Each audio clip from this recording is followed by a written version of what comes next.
माधवपुर गांव में किशोर और मदन नाम के दो दोस्त रहते थे। वो दोनों ही किसान थे। मदन बहुत ही आलसी था, जबकि किशोर बहुत ही मेहनती था। वो लगातार अपना काम पूरी लगन से करता था। वो दोनों ही गांव के जमींदार के खेतों में काम करते थे। किशोर सारा दिन खेतों में काम करता, जबकि मदन आराम से अपने बैल को पेड़ के नीचे बांधकर दिन भर सोया रहता। फिर जैसे ही शाम होती, मदन सोकर उठता और अपने और बैल के पूरे शरीर पर मिट्टी लगा देता और जमींदार के पास जाकर ये दिखाता कि उसने आज खेतों में बहुत काम किया है। जबकि बेचारा किशोर खेतों का काम खत्म होने के बाद अपने बैलों को अच्छे से नहलाता था और खुद भी साफ सुथरा होकर घर जाता था। जमींदार साहब मदन के इस झूठ को पकड़ नहीं पाते थे। वो दोनों जमींदार के घर पर ही खाना खाते थे और पास में ही एक झंडी उन दोनों को रहने के लिए भी दी गई थी। एक रोज सेठ ने अपने रसोइये से कहा, देखो बबलू, मदन बहुत ही परिश्रम करता है, इसलिए उसकी अच्छे से देखभाल करना, उसको अच्छे से खाना देना। अब रसोइया मदन का खूब ध्यान रखता। वो उसे खूब खाना खाने को देता, जबकि किशोर को ठीक से खाना नहीं देता। एक रात वो दोनों कमरे में लेटे थे, तभी किशोर ने सोचा, ये भला कैसा अन्याय है। जो कामचोर है वो भरपेट खाना खाता है और जो मेहनत करता है वो भूखा ही रह जाता है। भला ये कैसा इंसाफ हुआ। तभी मदन के मन में एक बात आई और उसने किशोर से कहा, देख किशोर, मैं सारा दिन खेत में आराम से सोता हूँ। ये बात तूने अगर जमींदार को बताई ना तो फिर ठीक नहीं होगा, समझा। ठीक है, मैं भला क्यों बताऊंगा, लेकिन याद रखना, सच को कभी दबाया नहीं जा सकता। अबे जा जा, अपना काम कर चल। ये कहकर जमींदार साहब चुपचाप खेतों में चले गए और चुपके से दूर से खड़े होकर एक पेड़ के पीछे छिपकर सब देखने लगे। उन्होंने देखा किशोर बड़ी लगन और मेहनत से खेतों में काम कर रहा है, जबकि उन्हें मदन दूर दूर तक दिखाई नहीं दिया। ये मदन कहाँ है, कहीं नजर नहीं आ रहा। कुछ दूर ढूंढने के बाद उनकी नजर मदन पर गई, जो एक पेड़ की छांव में आराम से गमछे का तकिया लगाकर खाट पर सो रहा है। ये देख जमींदार साहब को बहुत गुस्सा आया। अच्छा, तो ये कामचोर आलसी किसान है जो यहाँ आराम से सो रहा है, और किशोर बेचारा मेहनती किसान ईमानदारी से अपना काम कर रहा है। जमींदार बिना किसी से कुछ कहे चुपचाप घर आता है और सुषमा को सारी बात बताता है।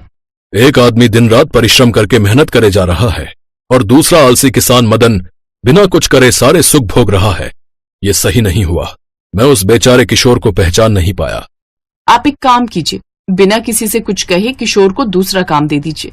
शाम को जब वो दोनों काम से वापस लौटे तो जमींदार ने मदन से कहा, मदन, तुम जरा मेरे कमरे में आओ, मुझे तुमसे कुछ बात करनी है। साहब, पहले मैं जरा ये मिट्टी साफ करके आता हूँ।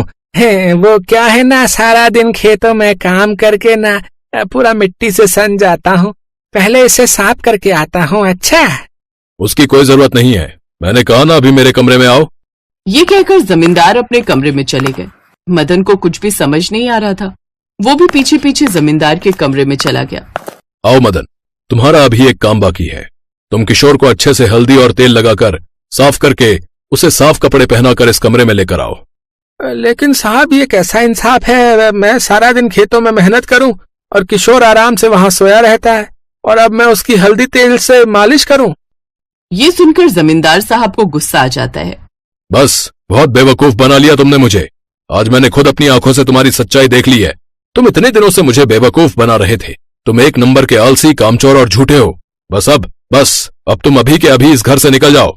नहीं नहीं साहब, मुझे माफ कर दीजिए। मुझे काम से मत निकालिए। मेरी बूढ़ी माँ गांव में अकेली है, मैं उसे खाना कहाँ से खिलाऊंगा।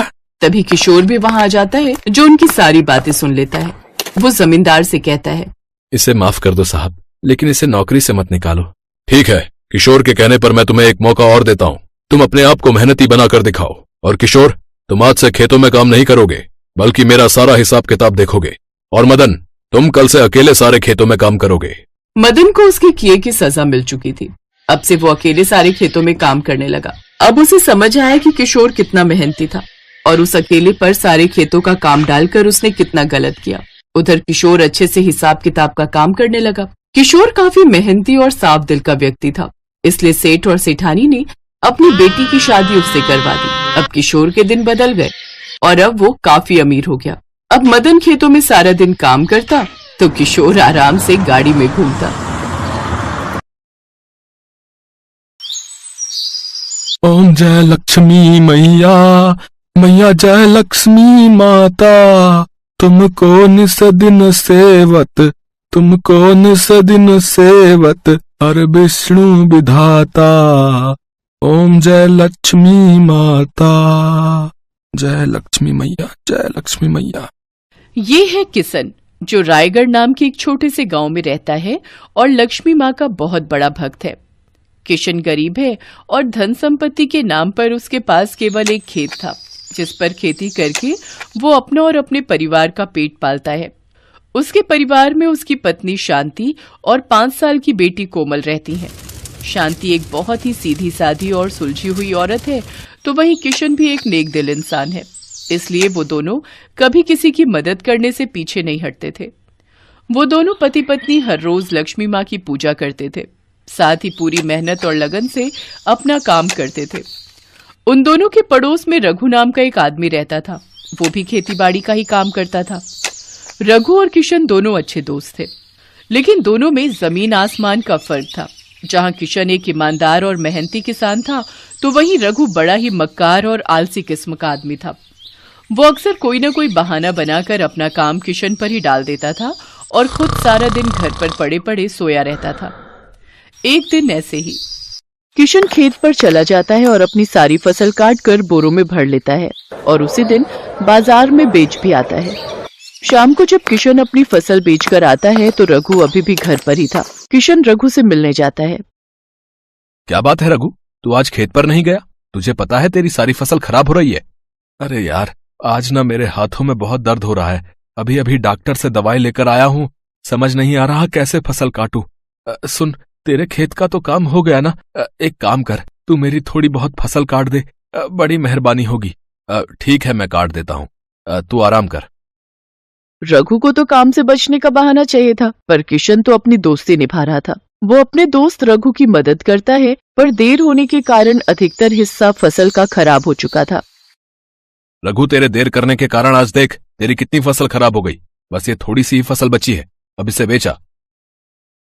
यार एक काम कर, तू बेचा, मुझे घर पर बहुत सारा काम है, पैसे जो भी मिले दे दियो।